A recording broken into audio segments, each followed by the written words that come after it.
آج یکم نومبر بروز ہفتہ صبح مبارک درس قرآن کے اندر میں حاضر ہوں۔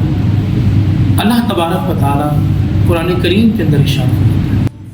کہ رات کے تھوڑے سے حصے میں نماز تہجد ادا کرو۔ اللہ تبارک و تعالیٰ اس کو بڑی شان دیتا ہے اور لکھا ہے کہ تہجد کی نماز ادا کرنے والا بلا حساب و کتاب جنت میں داخل ہوگا۔ آج غور فرمائیں، تہجد کی نماز کی اتنی برکتیں ہیں، بیماری ہے، پریشانی ہے، گرفتاری ہے، بے اولادی، کچھ بھی ہے، آپ اٹھیں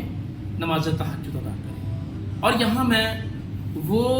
دوست جس کی والدہ یا والد صاحب دنیا سے چلے گئے،